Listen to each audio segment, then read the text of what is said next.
Hey dolls, welcome to another StarrStruck interview today on this Saturday matinee with a very special guest, Dame Carrie Hope Fletcher.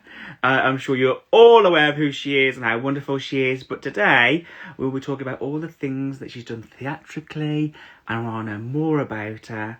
And yeah, so thank you all for joining me. It's all very exciting. My name is Adam. I have done about 102 of these interviews, and it's an absolute honour the fact that Carrie is going to be a part of it as well. So we'll wait for Carrie to join, and when she's here, I'll add her in, and then we'll chitty chat away. How is everyone? Is everyone well? Is everyone happy? But yeah, it's just all goes on all the while, doesn't it, dolls? I've got my little, I thought I'd have a proper little setup. Hi. I've got my little flash up light there. You know, got my questions ready. Hydration station. You're welcome. So what we'll do is we'll just wait for Carrie to join. She's here. I'm going to view and I'm going to go live. Hopefully, no. Hello. Hi, how are you? I'm well. How are you, doll? I'm good. I've also got my setup. Lovely. My candles, my empty gin bottles. Absolutely brilliant. Carrie, it has been so long. It's been forever. Forever. So I'm going to give everyone a little bit of history. The first time that me and Carrie met was at the Olivier Awards, when you were doing your gorgeous presenting, when people came from winning their awards. And I walked past you and you went, "Are you wearing Twilight?" And I was like, "Yep, because of you. I watch your vlogs and it calms me down because my anxiety is like through the roof." And then we met when you came to see Adam's Family with the notorious nicking of a tray. Yes, we pinched the tray. We pinched the sandwich tray. Oh, you were so nice to us. I was telling my mum about that story this morning. Because you were so, like, we were starving. We were so hungry. And we couldn't believe that the Wolverhampton Grand had put on, like, food for us. Because that never happened. Like, sometimes there was, like, a bit of warm wine at a press night when we opened in a new venue. And, like, just a nice little meet and greet. But Wolverhampton Grand, we got sandwiches. We got finger food. And we couldn't believe our luck because I think it was like we'd been there for maybe 2 days. And so, of course, we didn't have any food in our digs because none of us had actually thought it through. Because I was staying with Oliver Ormson and Scott Page, who you spoke to the other day. And you were like, "Go on, just take a tray." You were so nice to us. Like, take a tray of sandwiches, but as long as you bring the tray back, that tray is still in those digs. That tray, you know, cost my job. Chuck it away. Yeah. Can you imagine? Oh, my God. But let's start at the very beginning. Carrie Hope Fletcher. What was the first show, Carrie, that you ever saw live? I don't remember it, but I am told it was Les Mis. My mum won tickets to the 10th anniversary. Not like the big one at the Royal Albert Hall. She, you know, because it would have still been on at the Palace, I think. Yeah. So they would have already done, like, they would have done their performance that night there, whilst the big fancy one was going on at the Royal Albert Hall. So I think she won tickets to the one at the Palace. But I was only 3. But she took me along, and I fell asleep in the interval, and I think she had to take me home. So, sorry, Mum and Cameron McIntosh, because I don't want to cause any offence, but I did fall asleep in the interval, but my defence is that I was 3, so. I mean, I completely agree. As long as you weren't that child, we've had a child at Panto where they have sat in front of me and then just turned round and then just stared at you. I'm good. That's good, thank you. No, I don't think I was that kid. I hope I wasn't that kid. No, you weren't. Who knows? But the show that I really remember seeing was Beauty and the Beast at the Dominion. Wow, gosh, Yeah, that was 6. straight from Broadway, wasn't it, Carrie? It was a huge production. And now I find out that I actually saw people that I've worked with in previous years. Earl Carpenter was in it. Valda Avix was in it. Yeah. Loads of people that I've ended up working with over the years. That was kind of a fun discovery. My mum found the programme a few weeks ago while she was doing like a big lockdown spring clean and sent me pictures of all these people that I've worked with over the years that we saw when I was 6 years old. Brilliant. And it was, I never got to see it, but I know it spoke about how big that production was. It was amazing. There's a little bit of a clip of it. I think it was maybe the Raw Variety, and it is huge. And it was the transformations, like when the enchantress, you know, turns from like the old witch into the enchantress, and the beast going from the beast to the prince. Like, I remember being completely blown away. Have you heard the little urban legend about Chip? You know, little Chip that was on the tray? Because it was Yeah, just the head.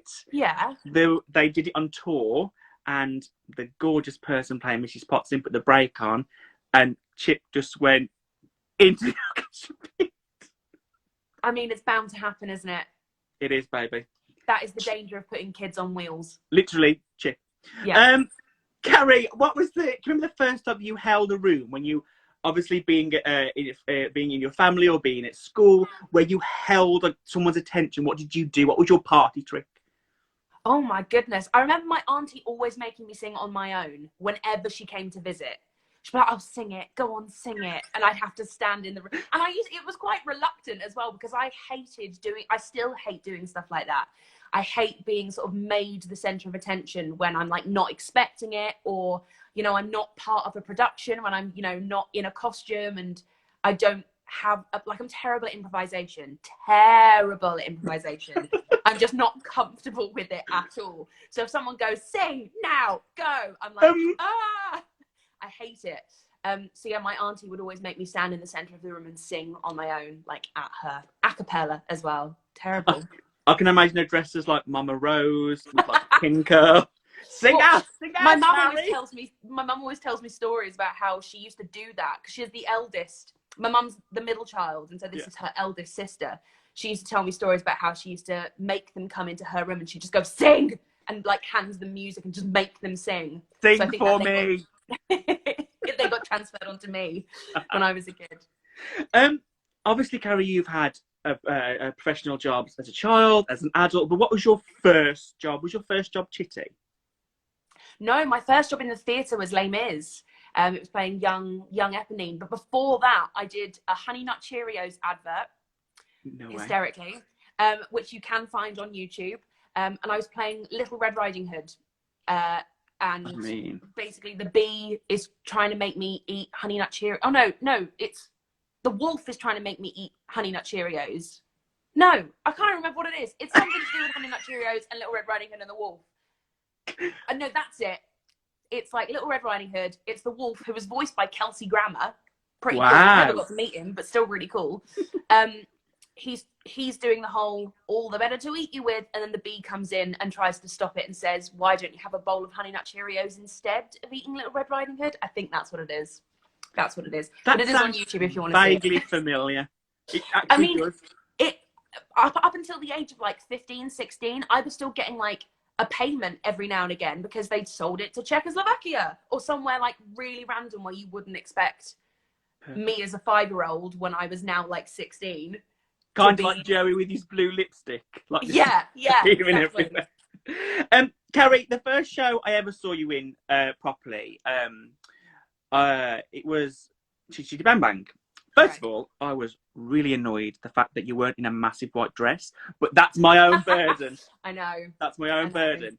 But what I loved about that production is seeing the way you interacted with the children, and the way, did you learn that from yourself, obviously being in London and being at the Palladium with Michael Ball? Did you realise how important it is to not to protect, but to care for the children that are on stage with? Yeah, I think it was I definitely had the conscious sort of thought in my head of you know, this is how I was treated when I was a child, and I loved being treated like just another member of the cast.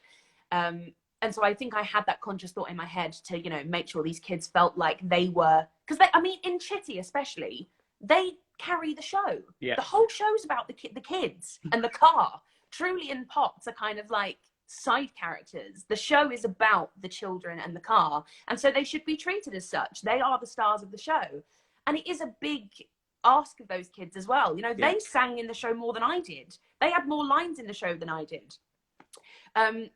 And yeah, they should be treated like they are a leading lady and a leading man. So I kind of, you know, had that conscious thought in my head. But then I think just having kids in shows kind of just makes you a more fun person. I've always found when you've got kids around, it kind of just makes everyone sort of feel a lot more at ease, and I like it is completely like you agree. are having fun, and like this, like you kind of then you start seeing it through the eyes of the children, because they'll come into a theatre and they'll be like, oh my god, look how exciting it is, and you kind of go, oh my god, yeah, it is It is. exciting. Like when you've been doing it repetitively for so long, it doesn't lose its magic, but it becomes a job. You get into the routine of things. And especially because we're doing it 8 shows a week, whereas the kids would be doing it, you know, maybe 2 or 3 times a week. As adults, you do kind of just get into the routine of doing the same thing every night. So when you then had, because when we were on Chitty, with every venue, we had 16 new children, because all the sewer children would change. So I've got a cat at my feet. Edgar, That's all right, John. come on. We'd have 16 new children, and they'd all be just the most excited to be there. And we'd kind of all feed off of that energy. So I love doing shows with kids, because it kind of does remind you why you do it and why you love it. It's for that excitement to walk into a theatre and be like, oh my god, it's Chitty Bang Bang, we're on stage, how amazing is this? Like Exactly what you said. It's seeing it through the it's when like for example at family parties with my nephews, I always say they take the weight out the room. They take there's no like but they're just not bothered at all. Like they're so unaffected by anything, especially during this lockdown. They've been like my solace. So I'll FaceTime them, and you'll go, oh, they're not bothered. They're like, you know, I've drawn this picture. They're not bothered. But I know it's a very hard ask. But being in Chitty at the Palladium, is there any particular moment or night that you remember, whether it be your first night or a closing night, or a moment that you had on stage that you can really go, oh god, I can remember that quite vividly? Something going wrong? Yeah, I remember there was one night, and I have a feeling it was Halloween, and I think the Prince of Wales was watching as well that night, because I remember it was just like loads of things. Like it couldn't have been the worst night for it to go wrong. And it was actually like quite a serious thing going wrong. We had to cancel the rest of the show. And basically it was in the boat chase. There's a bit where the car floats for the first time before it flies. And it's on the water, and this big inflatable thing comes out, and there used to be a massive ship, and it was this huge set piece. Like it was so big, and it was just it looked like the front of a ship, like a big like Titanic type thing. And the car would go forward, the ship would follow it, then the ship would go back, and the car would come back, and then the curtain would come down, and change of scene, you know, move on. This particular night, something just went wrong in the automation, and the car went forward, ship went forward, car went back, hit the ship. And I remember this moment of like turning around in the back of this car and looking back and watching the ship teeter forward and then go back, and it crashed. And I think it crushed a couple of cast members who broke wrists, elbows, like collarbones. People were like seriously injured. Gosh. And yeah, the show was, I think the show may have been cancelled for the following night as well. But yeah, it was just, I just remember that. And I remember the stage manager in the wings as well, just shouting, no! So it was like a terrifying moment. Everyone was okay, apart from broken bones. Like no one got seriously injured. But yeah, I will always remember that. I mean, it is always, when you're younger, it always tends to be those shocking moments where the controller's gone that you really remember. I remember like things like that is so. I mean, if it happened now, I think you'd be even more affected as a child. Like, oh my god, yeah. I think if that happened now, I'd talk about it for like the next 6 months. Like the time I almost died, I'd probably like, you know what I mean? I'd really ham it up. Whereas as a kid, it was kind of an exciting thing for a few days, and then I don't think I quite grasped the severity of what had happened. So I kind of just moved on.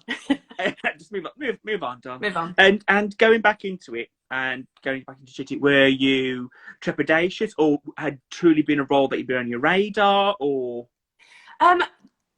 When I was cast as Truly was like an absolute blur, because it all happened so fast. I remember getting a call saying they want to see you for Truly Scrumptious tomorrow. Is that a part? Like, I remember my agent saying, "Are you interested in playing that part?" And I was like, "Yes, absolutely," because I kind of became obsessed with this idea of. Because I'd done Les Mis as a kid, and then I did it as an adult, and I was like, oh my god, wouldn't it be amazing if I could do Chitty as a kid and then Chitty as an adult? That would be like absolute dream come true. I did the audition at about 1:00 in the afternoon. Had to sing through all of the material, do a few scenes, like Potts and Truly type scenes. And then I found out just before the show started, like, because I was in Les Mis at the time, just before Les Mis started that evening, I got a call at about 6:00 in the evening saying, you've got the part, you start rehearsals in like 6 weeks. Well, I mean, and have a good day, have a good show, bye. I mean, that adrenaline, I mean, Yeah. you must have cut about 3 minutes off that song. Yeah. I know it. Can you hear my cat? He's like meowing at the door. No, can you hear a voice but can't see a person? It's Sorry, confusing, doll. isn't it? It's the accent, it's very infectious. Going into Adams, again, that was the next show I saw you in. I mean, first of all, incredible show. I mean, if it had found a home in town. Oh no, I'm so gutted. There was so many rumours when we were in it. So many people were talking about it going to the West End. And we were like, wouldn't it be amazing? Because it's such a brilliant show. It's so good. And it's like just the perfect balance of family fun, but really fun for adults to sit Exactly and that. watch as well. It's the good. idea that, so like we have like Wicked and Mamma Mia and Jersey Boys and Hairspray, they come from town on tour. And you go, oh, yeah, that's great. But it's very rarely you have a tour that is, I mean, it just fits everywhere. I saw it at the Hippodrome and in Wolverhampton. The set, the show, the choreography, everything about it just fitted. And you're like, right. Everything was perfect. Like the cast, down to every light, every little earring was just so well thought out. And being in that show, and obviously there's so much record that you had such a blast. I loved it. And obviously One Normal Night, which is no mean, I mean, it's just incredible, that the notes and the noise that you have to create. Is there a pressure on you when there's a show like Addams Family and it's people know, they don't know the new show, but they know Addams Family, the TV show. Did you feel there was more pressure on you to do it justice, or less pressure because they already know, they already knew the characters, they already knew the show? It was weird because I feel like it was one of those shows where I feel like I should have felt more pressure than I actually did. I think it was because it was a tour, which comes with less pressure than doing like a West End show, because there's not so much pressure put on the production. I don't know why that is, because I think touring's harder than being in the West End. But that's by the by. But I think because lots of people didn't know the show and didn't know the story, and the story of the show is so drastically different from any other version that there is of the Addams Family. You know, Wednesday's 18, she's kind of all grown up, she's got a boyfriend. It's just a completely different story from, you know, anyone's ever seen before. So that kind of automatically lessens the pressure, because we're not trying to replicate anything that already exists. I think if we were trying to just replicate the film of the Addams Family or the TV show of the Addams Family, then it comes with a lot of pressure, because people are expecting something and they're putting pressure on you to be what they think you're going to be. So even if everything was perfect in that case, people will still come in with their preconceived ideas. And if you don't match what's in their head, then they're going to give you a bad review, regardless of whether you sang all the right notes and you were perfect for what the show was. Completely. So there kind of wasn't as much pressure with the Addams Family. And also, I always talk about Wednesday as being the part that kind of ticks all of the boxes for me. She's got such an amazing storyline. She's got the most unbelievable songs, both solo songs and duets, but she's not carrying the show. So you don't have the pressure of playing a part like Gomez, where you were literally on stage for the whole show from start to finish. The show is about you. You know, Wednesday doesn't kind of have that same pressure, but you get some amazing songs, you get some really fun stage time, and you get to play one of the most iconic characters ever. So she kind of just ticked all the boxes. I just loved it so much. Of course, it's where I met Oliver, who is literally upstairs. Like, we've been together for 3 years now. Never heard of him. You know, and Scott as well. You know, I'd done Chitty with Scott, but I remember the phone call when he called me up to say, guess who's going to be in the Addams Family? We couldn't like believe our luck. So it was just the most fun. It was just brilliant. It really is a show that I saw and thought, there's got to be, and I'm sure the cast are the same. There's more to this than just because it was so. There's something about the dark comedy and the way that like that the song Happy Sad, no, that's right, Yeah, is it? Happy Sad. Yeah, yeah, Happy Sad. Yeah. Oh, it's so smack. You go, oh, ha ha ha. Everyone's talking about love, and then, oh, gosh, it really has I could gush about it because it is one of the shows I've seen in the recent years on tour that's just fresh on tour, and you go, right, this is what it's about. This is what not traveling, but like a tour is about. Incredible, brand new, fresh, just exquisite. Really, honestly, Carrie, it was exquisite. It's the show that I miss the most. Yeah. I miss it so much because it was just such a joy. Like, I don't ever remember doing a show and going, oh, like, don't really want to do this one, or oh, I've got to do 2 tomorrow. Like, it was always so fun to get into that costume and know that the audience were really excited to be there as well, because you don't book tickets to come and see the Addams Family unless you're up for a laugh. Yeah, completely. And it completely delivered. I mean, I remember sitting on the front row, on the cheap seats, because, you know, working there. There, and there was a line, I can't wish I could remember it, but I can't, that Cameron said at the, and I was like, something about a fox, and I was like, oh, don't. So this was a part in the show every night where there was just no hiding, because we're all at this long table at the end of Act 1, and I had to sit next to Cameron as well. And this is Cameron Blakely, for anyone watching. Cameron Blakely is one of the most genius performers you will ever... If you ever hear that Cameron Blakely is in a show, just book tickets, regardless of what the show is. You just have to see him in it, whatever it is. But he was playing Gomez, and basically there's this part in the show where he's trying to get out of lying to his wife. And so he makes up this story about this fox, and we used to call it the fox box story, because it's about a fox who brings this man a box, and he says, but don't ever open it. I can't, it's so like convoluted because it's meant to be. But basically every night Cameron Blakely would give the fox a voice. So whenever he said lines that the fox would say, he'd do it in a really weird, squeaky voice. But then depending on where we were, he would change the voice so that it matched the accent of where we were in the country. So he did like a Liam Gallagher, like Mancunian voice when we were in Manchester. And the show literally stopped for like 3 minutes because not only were the audience laughing, but we were all sat like this, like shoulders going, like trying not to look anywhere. We just couldn't look at Cameron. But he's just amazing. He's honestly, if again, like I said, if you see Cameron in a show, book tickets. If ever I heard Cameron was in the cast of a show, I'd be like calling my agent, be like, get me an audition for that show because I need to work with him again. Absolutely. It is. And I think there's something about, it's so nice to hear the fact that you being in that show and that being fresh every night, that almost gave you, not something to look forward to, but you know, at this bit, oh, I've got to tune in because this is going to be different. This is going to be good. Yeah. Love that. And of course, saw you in Heather's Doll. I mean, brilliant. It was so perfect for what it needed to do. It wasn't reinventing the wheel. It wasn't Rodgers and Hammerstein, but it had a story. It had a brilliant message. It had the strength of this one girl, and what being a person is all, what I encapsulate Heather's is. And also, Carrie, not gonna lie, doll, no one wears costumes like you. You have you wear them so well, and it was just everything you wear is so, again, similar to Patti LuPone. You wear costumes, they don't wear you. It's just perfect. So I do remember them bringing that skirt out for the first time though, and I was like, you were taking the hem down on that thing. The hem is coming down on that skirt. There is absolutely no way. Why am I wearing a tea bag?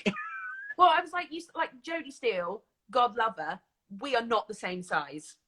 We are not the same size. And they brought these skirts out, and I was like, okay, her skirt comes up to like a normal height when Jodie wears it. When I wear it, I've got a big ass, so it sticks out rather than goes down. So I'm like, you can see my bum cheeks. You can actually see my bum cheeks. And there's going to be a lot of movement in this show. So please, please, can you bring the hem down on my skirt? Just a little Dear bit. God. But Carrie, the show it was so deserved, got such a huge following, and it transferred. It's so, as someone who loves theatre as much as me, when things like that happen, I'm just so pleased for the company, the cast, the producers, because nobody puts on a show to fool somebody. Nobody's in a show to go, pull the wool over the eyes. They want it to succeed. They want people Yeah. to enjoy it. So it completely did what it wanted to do. And the fact that, it was off Broadway and didn't transfer onto Broadway, which I still think is an absolute, I can't believe that it didn't transfer to Broadway. It was a wonderful moment for the creative team of Heathers to actually see it succeed in that way. And I remember because we got told the earliest that the show could transfer was like February of 2019. Right. Because there just wasn't space for it. There were no theatres available at the time. Nothing was closing, thankfully, there was just no space for it. No room at the inn. Yeah, no room at the inn. No room at the West End Inn. Edgar, can you please behave just for like a few minutes? Thanks. There was no room at the West End Inn for Heathers to transfer anywhere. And I think the earliest vacancy that possibly could happen was February of 2019. And this is whilst we're in like August of 2018. So we're all like, that sucks, because what are the chances that all of us are going to be available for that? Some of us might go off and do different things. Getting the band back together might be difficult. Yeah. And then all of a sudden, I actually remember doing the show, and then so I can't remember who it was, someone popping in saying, Andy Fickman, the director's looking for you. And I was like, oh God. And I genuinely, for a moment, I was like, I've lost my job. They're firing me. I was like, you're being replaced by Claire Sweeney tomorrow. Yeah, I'm being replaced by Taylor Swift. It's happened. My cat's being like the most nightmarish cat. Hey, doll. Just a nightmare. I'm so sorry. So unprofessional. I mean, and I'm definitely the BBC, so, I'm treating you like the BBC, darling. Look, there's candles there. You're going to burn yourself. Stop it. Come on, off of there. I love it. Earliest vacancy was going to be February 2019. And so got someone came in being like, Andy's looking for you. And I was like, I'm being fired. This is it. I've lost my job. They are recasting me. Someone more famous has come along. Someone with a better range. Someone who fits into the skirts that they try and hand you. And I genuinely sat there in front of Andy. I went to the bar to meet him, and Paul Taylor Mills was there as well. And I was like, oh my God, I'm actually being fired. The producer's here as well. Oh no. And I can feel my heart going. And he said, we're transferring. He said, I thought I'd let you know, because we're gonna tell everyone tomorrow at warm up, and they were like, you're gonna give the announcement. I was like, oh no. At the end of the show, we're gonna have to have whatever makes you happy, Edgar. Whatever makes you happy. No, come here. Absolute nightmare. Gorgeous. You're going to give the announcement after the show. Mm-hmm. And I was like, oh my God. And for that performance, that's all I could think about. That is all I could think about. Because like I said, hate being myself on stage. And it was a big announcement as well. It was like a big task to be given. Yeah. But I'm so glad I did it, because that video, because I posted a video of me giving that announcement and the audience going wild. Every now and again when I'm having a bad day, I go and watch that video, because I just remember how amazing that feeling was. Yeah. It was just incredible. And but it was so fast. We were told that we were transferring, and I think we were in our 7th week of an 8-week run when we were told that we were transferring. And they were like, yeah, so you're going to have 3 weeks off, then we've got 1 week rehearsal, and then it's opening night. We were like, right, okay, so definitely not February. Definitely not in 6 months time. For people like myself who were desperate to see it but could not get tickets, it gave people like myself who weren't online the first night it was open and got was waiting at 8:30 to get tickets, a chance to see it, because it was so it was deserved to be seen, because it's so tribal. It was so inviting. It was so, that's me. I mean, I completely Martha. I get it completely. And everybody's got that little. Yeah. You see yourself. Representation, brilliant. But Carrie, being in that show, and you talk a lot about, obviously, if no one knows, Carrie does vlogs as well. Sometimes on YouTube, yeah. might be. You talk about learning and growing, and what was the biggest lesson that playing Veronica and Heathers taught yourself? Oh, good question. I think doing a show about teenagers for teenagers made us all really sort of reflect on our time at high school, and not just that, but sort of who we were at high school and who we are now in comparison. There was sort of a lot of talk like during rehearsals, especially about like which of the Heathers characters we were at high school. And I kind of still maintain that I was sort of a Veronica at high school. I kind of, I wasn't one of the popular girls, but I also kind of wasn't, one of the outcasts. I was kind of just there doing my thing, happily sort of like getting through high school as best I could. Trying not to make waves. Be nice to each other. Like, murdered a few bullies, but it was just, I think we all really sort of reflected on who we were at high school, who we were now in comparison, and how we treat people as well. Because the whole sort of message of Heathers is just being kinder to each other. Like, no matter which group you belong to, because you're never going to stop cliques from forming. No. There's always going to be the popular girls. There's always going to be the kids that are sort of like dorky and nerdy, or sort of like feel like they're outcasts or feel like they're misfits in some sort of way. But that doesn't stop everyone from just treating each other like we're equal. Like, there shouldn't be a hierarchy. Like, you might have your group of people, but no group is better than the other. So the whole story of Heathers is just being kinder to each other. And I think I've never known a cast to also sort of like adopt that outside of the show as well. I think Heathers really affected us all as a cast. And that's not to say that I've been in casts where we're all like, we all hate each other and whatnot, but I feel like there was just a real effort.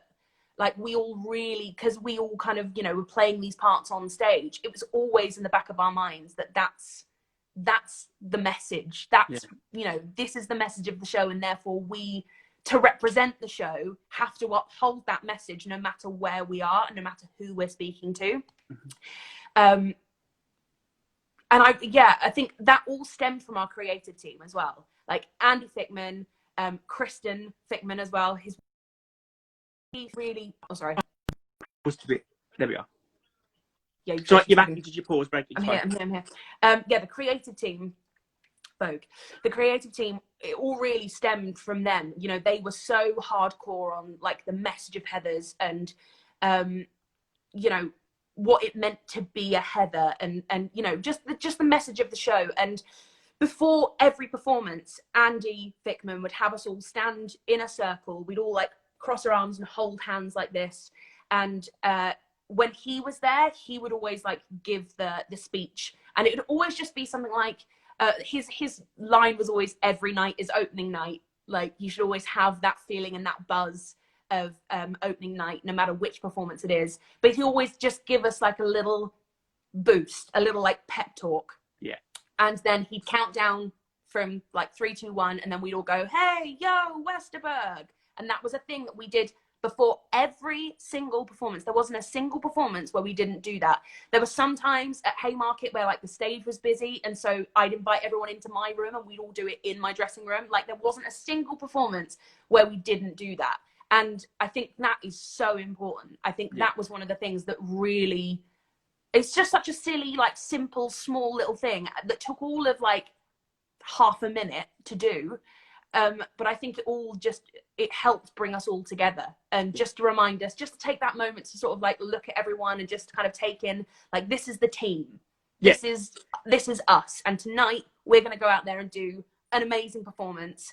And there's going to be teenagers who are the age of the kids that we're playing, who are going to really, who really need to see this. Yeah. They need to see it.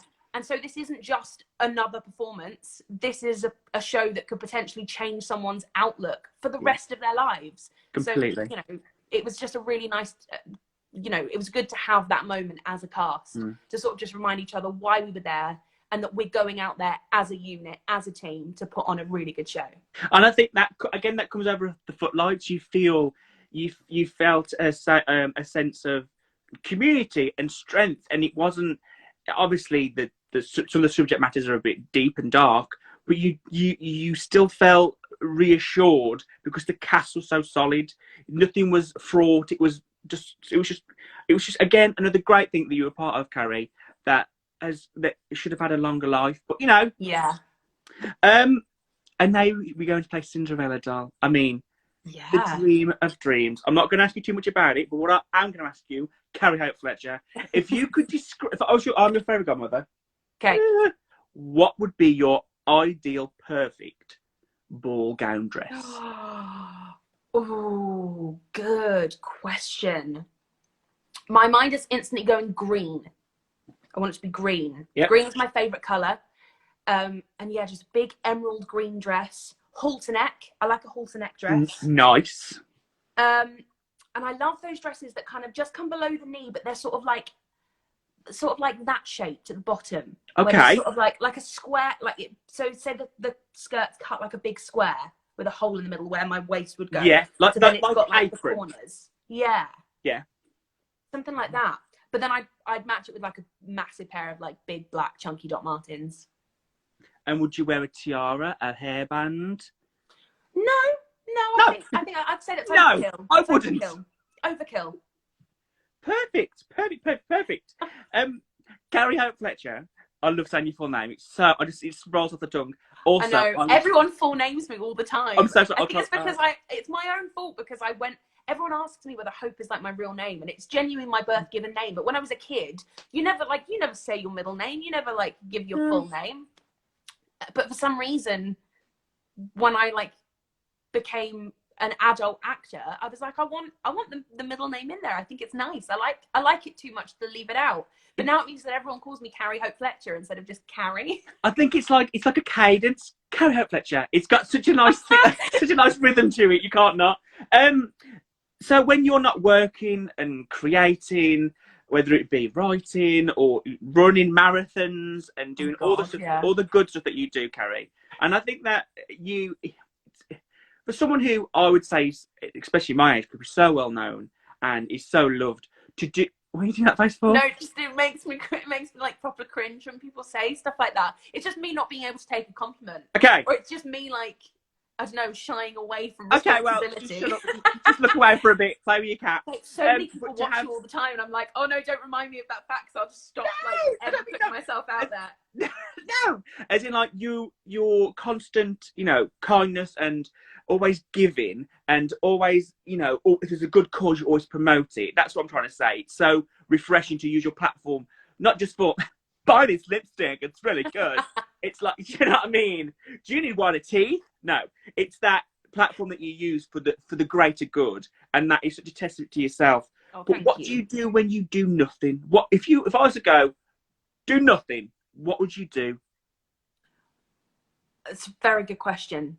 I can't imagine you switching off. No, and it's self-inflicted.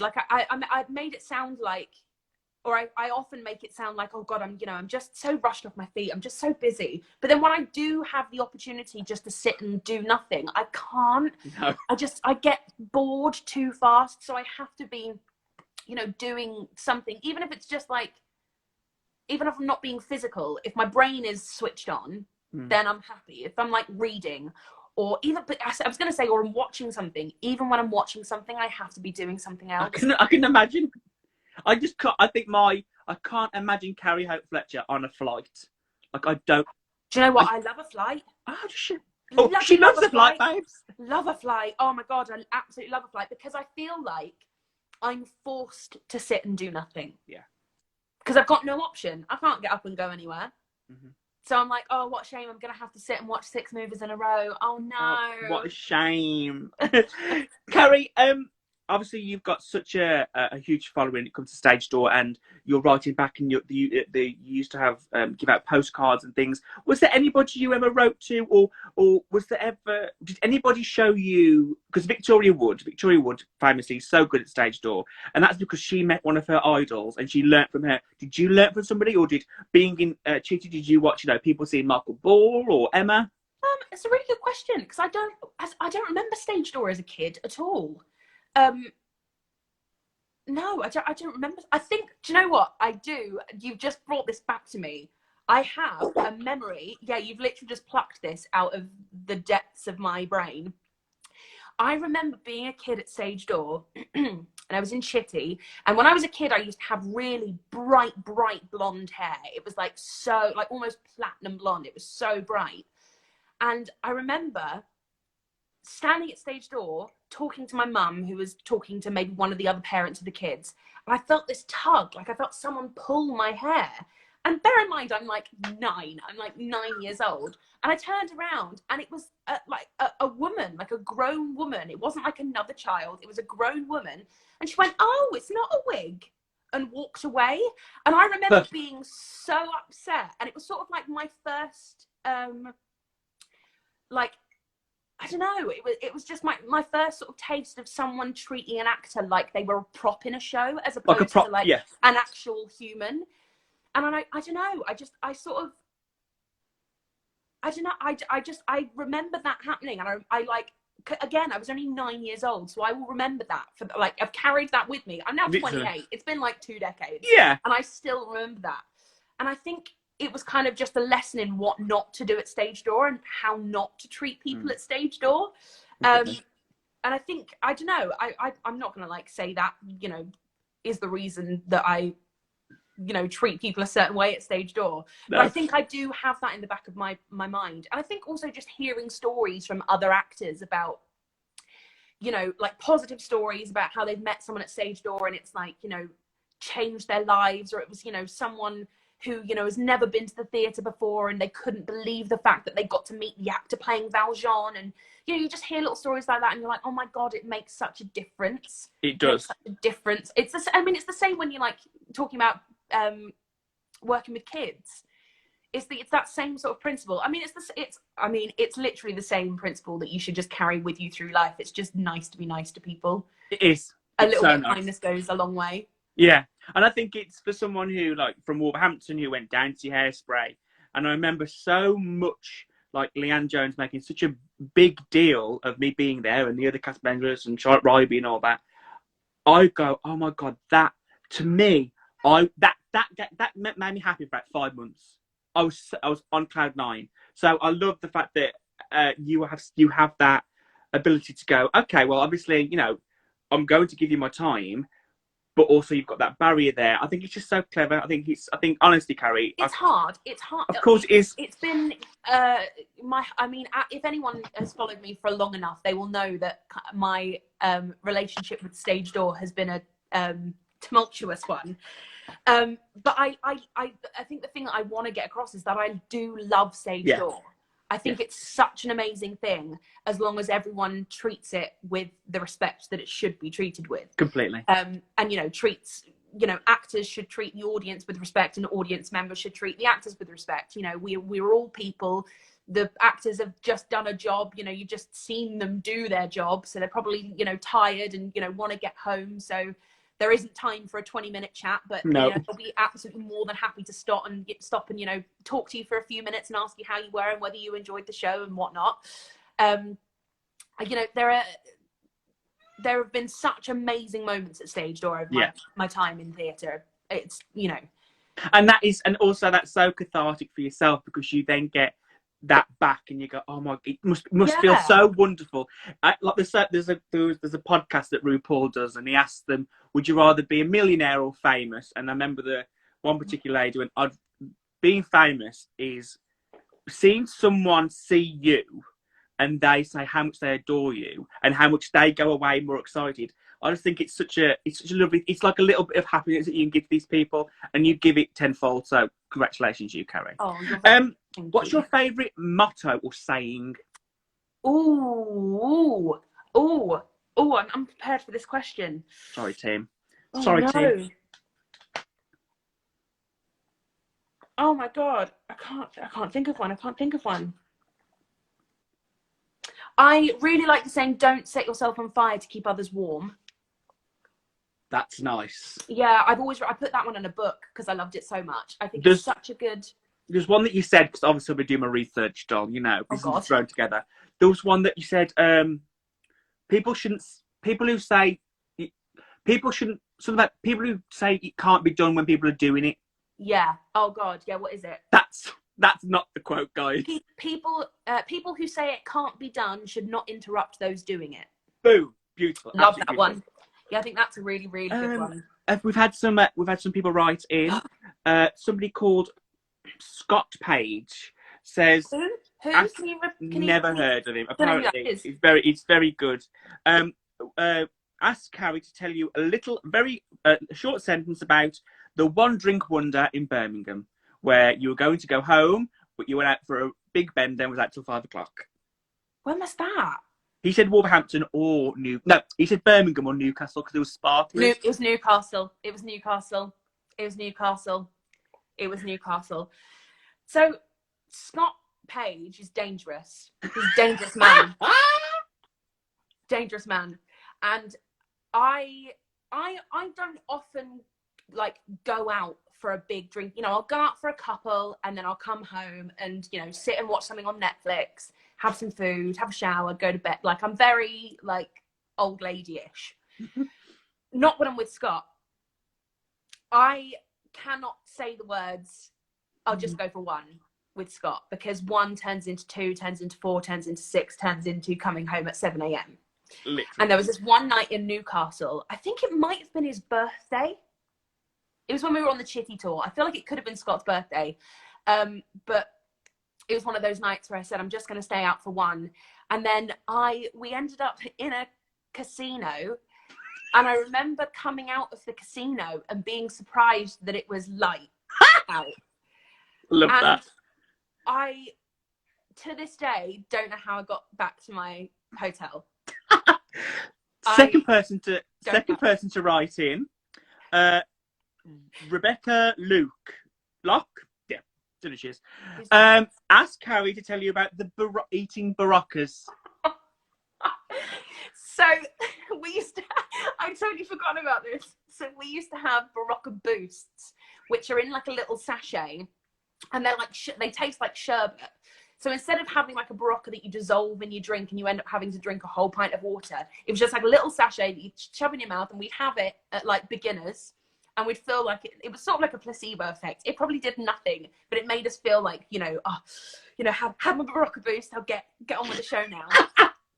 And we'd run out of Barocca Boosts. So we were like, do you think if you just put like an actual Barocca that you usually put in water, if you just put that in your mouth, it'd just be the same thing, just bigger? It's not. I think, I think we might have split it and did half each, but it was the most disgusting thing. It was gross. It was sort of like doing the cinnamon challenge, where all of a sudden it kind of like puffs up to like double its size, and like you start foaming, and then you can't swallow it, and it just wasn't pleasant. Hilarious. We have the last person to write in is a girl called Katie Kerr. I think she's having a baby. Don't know. And you did Les Mis with her apparently. Shared dressing room. Yeah. She said, "Ask Kerry to sing to you the 2 show day song." Oh, okay. So this is a Rob Houch and Anton Zetterholm thing. Oh. This was it was Anton, who was my first Andras, and Rob Houchen, who was my Marius. They used to share a dressing room, and they wrote this song called the Double Show Song. And it was basically for a Saturday. So between shows on a Saturday, they'd come round the dressing rooms with Anton on his guitar and Rob on harmonies, doing the double show song. And Anton left, and before he left, he bequeathed the song to me and taught me the chords on my little ukulele, and so then it became a thing that me and Rob would go round and do on a Saturday. I think they have a video of it. They did an advent calendar of videos one year, and it's on that. But yeah, I love it. It's a good song. The 2 show song. Carrie, hot or cold? Hot. Walk or run? Walk. Dance or sing? Sing. Give or receive? Give. Meat or veg? Veg. Night in or night out? Night in. Coffee or tea? Coffee. Play or musical? Musical. Lily Savage or RuPaul? Lily Savage. Cats or dogs? Cats. Silly question. Beyonce or Celine? Beyonce. Hugs or kisses? Hugs. Day or night? Day. Sondheim or Weber? Weber. Bernadette Peters or Patti LuPone? Patti LuPone. Congratulations, you've got through to the next round. That's the correct answer. Thank you. Thank you. Carrie, best performance that you've seen live by a singular person? Oh, good question. Good question. Best performance I've seen by a singular person. I know that's Elaine we always say that Page he's and singing. Cats. I want to swing from the chandeliers. What he sounds like he's singing. It's a really good question. I'm trying to think. Oh, I know exactly what I'm going to say. It was Hugh Coles in Back to the Future. Earlier this year. Beautiful. I have never seen anything like it. Brilliant. He played George McFly, and it's literally, it was like watching the actor from the film on step. Like, it's just, it was just ridiculous. Like, can you tell I just don't have the words? Yes. He was absolutely mind-blowingly amazing. Brilliant. And thankfully it gets another life at the Adelphi. People can go and see it. Yes, so good. You have Brilliant. to go and see it. It's everything you want it to be. Go-to shower song? Oh, good question. Good question. Probably Wizard and I. No, good from choice. Wicked. Dream role? Ooh, Mrs. Lovett. Mrs. Lovett from Sweeney Todd. Absolutely. Chelsea Buns. Yeah. Biggest onstage mishap? Biggest onstage mishap. There's been a lot. I fell over as Fontaine. It was such a short run that I can't believe that I managed to get in such a big mishap. And I feel like it might have been on like our first or second night. It was really early on. But I kept saying, my dress feels very long. My dress feels very, very long. And I was right. It was too long. And I just stepped on the front of it. And it was a point where I had to grab the foreman's hand and he would like drag me off. And I just stepped on the front of the dress, went over, but Rich Carson, who was playing the foreman, didn't quite realise what had happened, so carried on running. I was just sort of like on the floor, sort of just being dragged along. But yeah, that left a whopping great bruise. During lockdown, well, you know, COVID, Miss Rona, what's been your go-to cast album? Good question. What have I been listening to? I listened to a lot of Dear Evan Hansen at the beginning, just because I was so gutted that I didn't get to see it before lockdown happened. So I listened to You Will Be Found quite a bit. Love that song. Favourite sweet? I like anything fizzy. Favourite month of the year? Oh, sorry. No, I was just going to talk about how much I like fizzy sweets, which is just so boring. But I really craved pick and mix the other day. Oh, really craved pick and mix. And so you suddenly brought that to the forefront of my mind and I could suddenly taste sour cherries. Oh, sour cherry or a wiggly worm or laces. Yeah. We could wait for ages. Carrie, favourite month of the year? October. Favourite sound? Favourite sound. Oh, favourite sound. I like the sound of rain. I write to the sound of rain. Nice. Favourite smell? Freshly baked cookies. Favourite drink? I like a Coke Zero is my downfall. Favourite movie? Scott Pilgrim versus the World. Wow.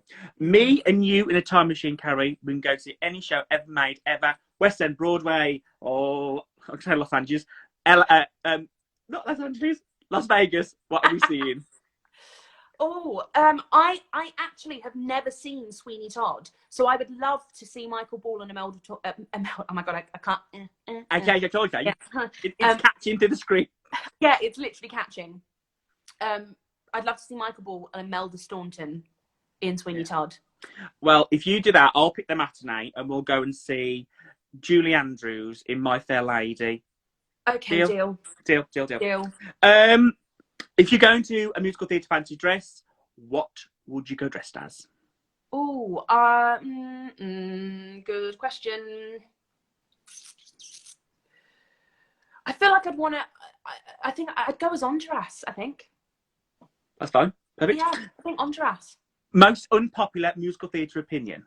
Oh no! This isn't like an attack. Like it isn't like I hate Wicked. Blah blah blah. It's like what for you? It's a really good question. I don't know. I think I'm too easily pleased to have unpopular opinions.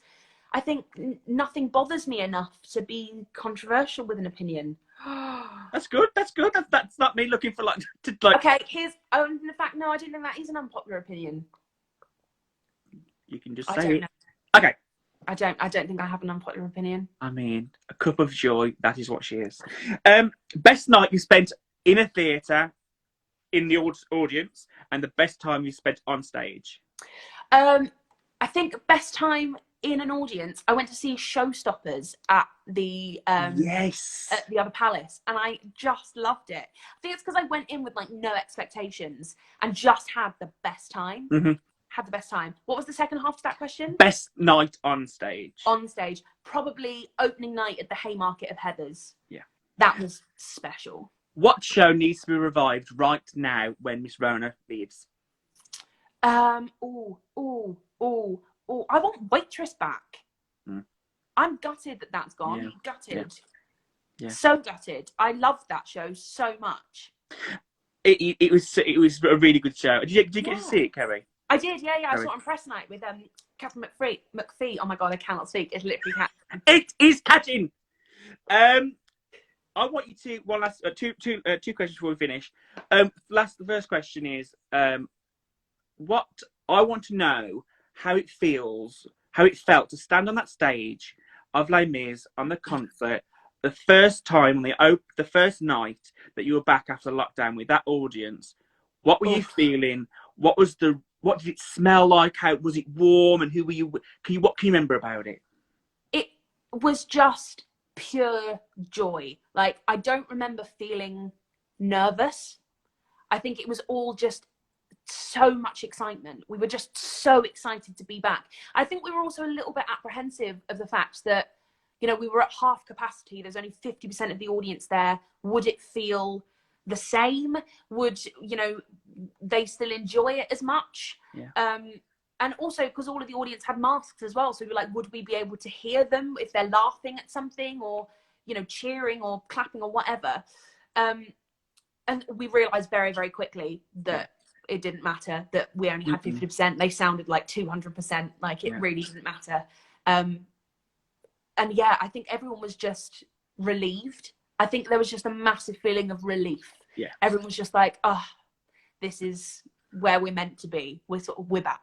Yeah. We're back where we belong. Completely. And you'll be back very soon. And I can't wait to whatever you do next. Because Carrie, everything that you're in, you give your full love to and your full talent to. And it's very hard not to, make you all, oh, don't look at me. But you are, and what you bring to a show is so important. And the fans that you have and the joy that you bring to people is something that you should be so proud of. When you lie in bed at night, you go and all the good you do, and you should be so proud of yourself.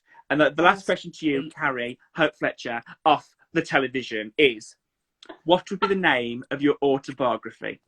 Oh God. What was I thinking? I think someone asked me that a few weeks ago, and I said it would be called "What Was I Thinking?" What was I thinking?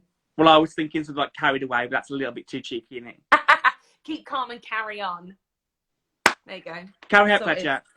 Carrie, I can't thank you enough for doing this. I'm so grateful. My pleasure. I watched you and Scott, and I was like, I want to do one of these. Bless his face. But yes, be happy. Continue doing what you're doing. Love to you and Oliver and Edgar. And may you be happy, and I'll see you soon. You too. Thank you so much. You're so welcome. Bye.